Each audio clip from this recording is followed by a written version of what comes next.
Bismillahirrahmanirrahim. Assalamualaikum warahmatullahi wabarakatuh. Halo anak-anak hebat, jumpa lagi dengan saya Ana Aulia Eskom di channel Pelajar Hebat.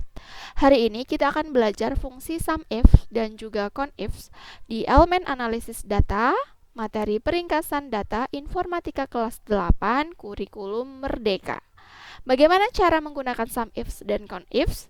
Saksikan video ini sampai selesai agar kalian paham.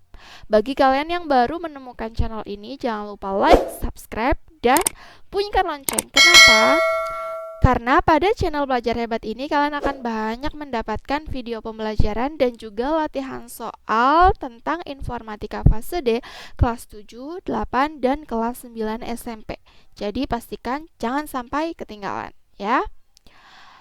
Sesuai dengan peta konsep pada elemen analisis data, setelah kemarin kita belajar tentang pencarian data dan juga visualisasi data, kita masuk ke materi yang ketiga, yaitu peringkasan data. Dan untuk materi peringkasan data, ada dua yang akan kita pelajari, yaitu pivot table dan juga SUMIF dan CONIF. Dan untuk video kali ini kita akan belajar fungsi SUMIF dan juga CONIF ya. Oke, kita pahami dahulu apa sih peringkasan data. Pada umumnya, data yang akan dikelola itu berjumlah banyak dan sulit untuk dipahami secara langsung. Nah, dengan melakukan peringkasan data, kalian dapat melihat gambaran secara umum dari data yang dimiliki sehingga analisis data dapat dilakukan dengan lebih baik. Ada beberapa cara untuk melakukan peringkasan data. Antara lain, yang pertama ada fungsi kalkulasi data berkondisi SUMIF dan juga CONIF. Yang kedua ada pivot tables, dan yang terakhir ada tabel otomatis dari perangkat pengolahan data. Dan untuk materi peringkasan data ini kita akan pelajari hanya dua, yaitu fungsi kalkulasi SUMIF dan CONIF serta pivot tables.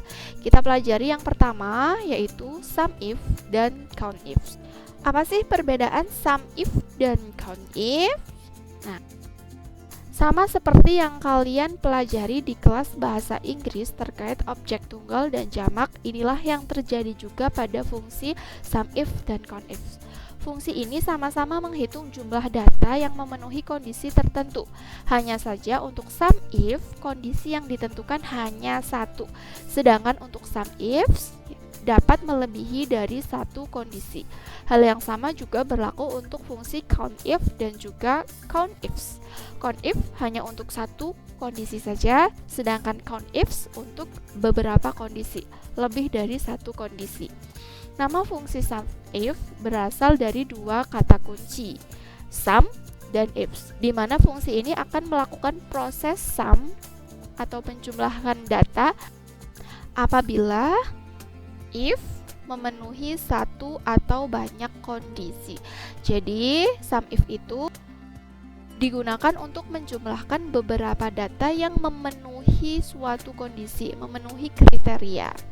Lalu, nama fungsi CONIF berasal dari dua kata kunci juga. Yang pertama ada count dan juga ifs, di mana fungsi ini akan melakukan proses count atau penghitungan banyaknya data apabila if memenuhi satu atau banyak kondisi.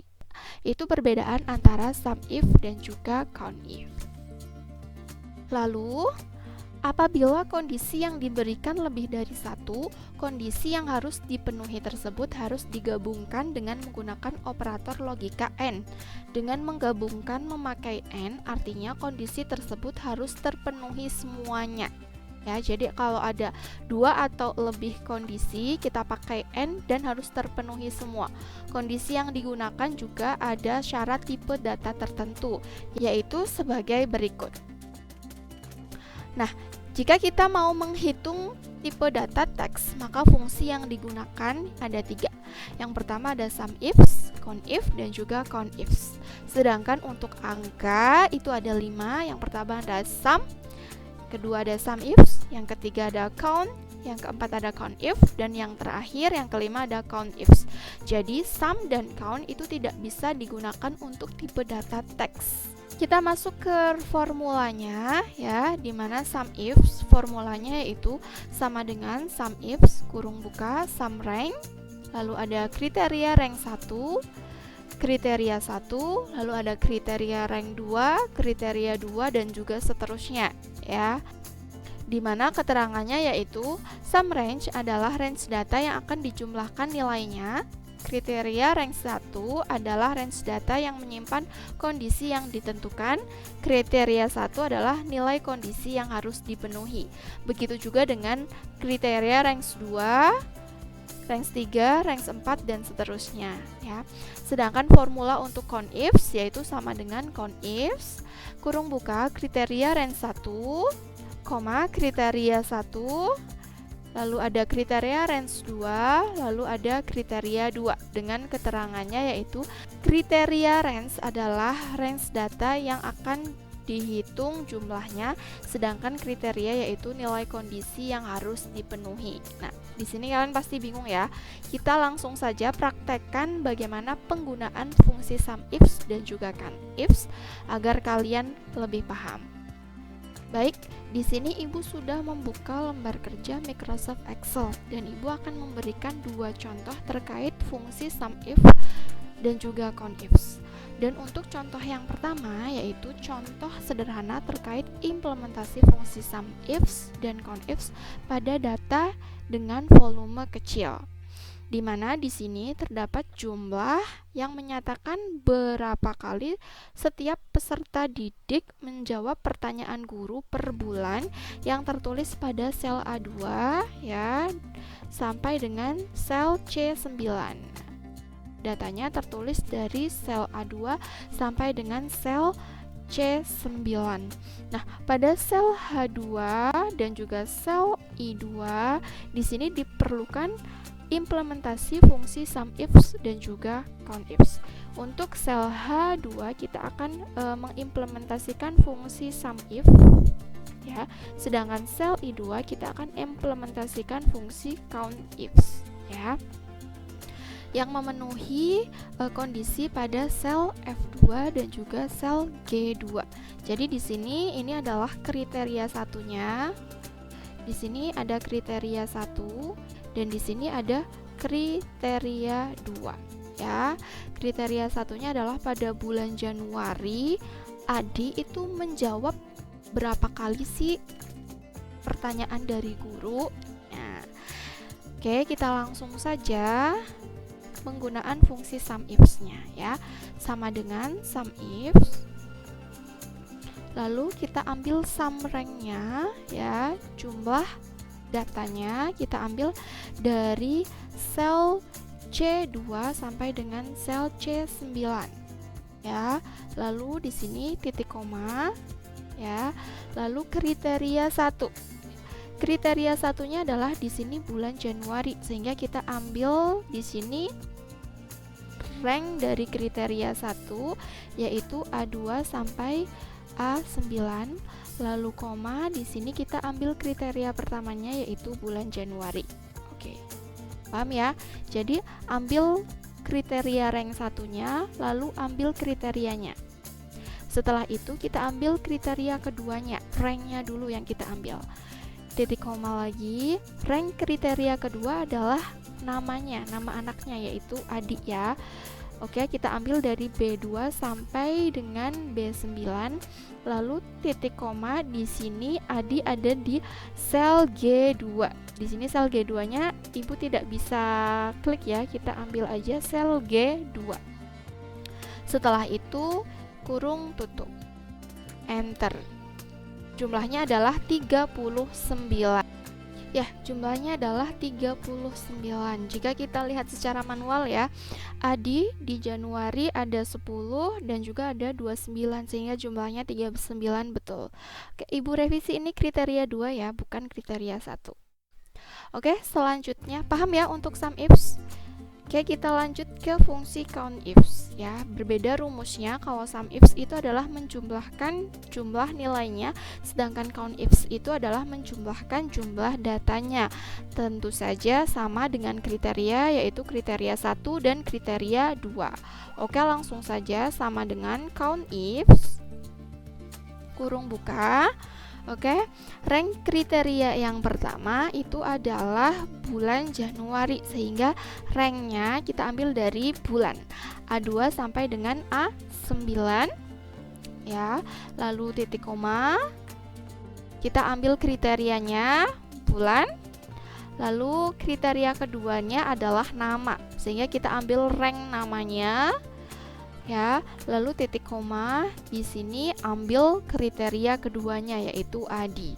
Tutup kurung. Simple ya, lebih simple dibandingkan dengan sum ifs. Oke, langsung saja enter, jumlahnya ada. Ups, kenapa salah? Karena di sini kurang S ya, sehingga salah kriterianya. Jika sudah ditambah S, kita langsung enter. Oke, jumlahnya ada 2. Tadi kurang fungsi S sehingga worksheet menghitungnya hanya satu data, tidak bisa lebih dari satu data. Tapi kalau sudah ditambahkan S ya dengan fungsi countifs, maka bisa dijumlahkan untuk beberapa kriteria. Paham ya untuk fungsi sumifs dan juga countifs? Oke, kita masuk ke contoh yang kedua ya, yaitu untuk data yang lebih banyak. Oke, kita copy paste dulu untuk formulanya ya, agar nanti kalian bisa terapkan di sini.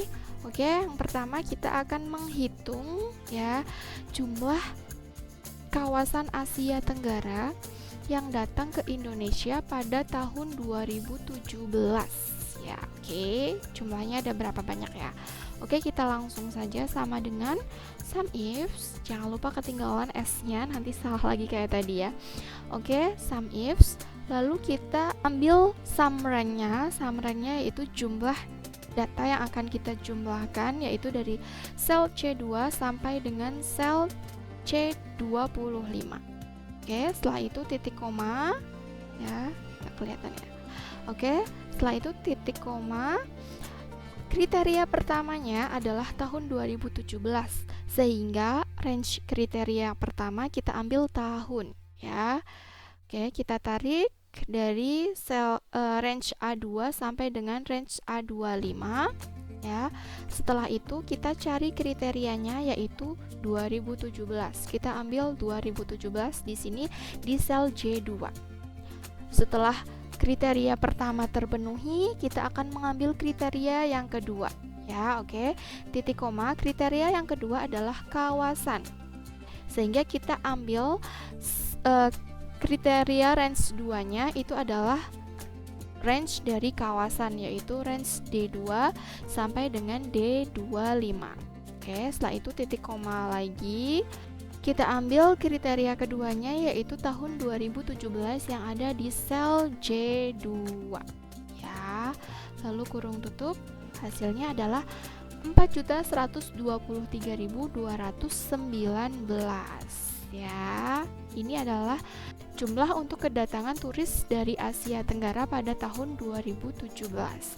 Oke, kita akan menghitung banyaknya data berdasarkan kondisi kriteria satunya tahun 2017, kriteria keduanya yaitu kawasan Asia Tenggara dengan fungsi countifs ya, sama dengan countifs.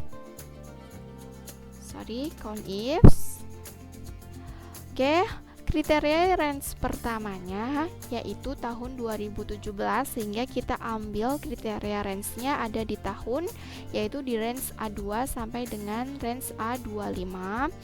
Lalu kriteria pertamanya yaitu tahun 2017. Oke. Lalu titik koma. Oke, selanjutnya kriteria range keduanya adalah kawasan. Kita ambil kriteria range-nya yaitu di kawasan, yaitu di range D2 sampai dengan range D25. Lalu titik koma, kita ambil kriteria keduanya yaitu Asia Tenggara yang ada di sel K2. Setelah itu kurung tutup. Datanya ya ada 4 jumlahnya. Itu perhitungan sum if dan juga count if. Oke, itulah cara perhitungan sum ifs dan juga count ifs dengan data sederhana dan juga data yang lebih banyak. Oke, kita selesaikan untuk data-data berikutnya untuk mengerjakan asesmen yang ada di halaman 146 di buku informatika kurikulum Merdeka. Oke, kita hitung cepat ya. Yang pertama sama dengan sum ifs, range kriterianya, sum range-nya kita ambil.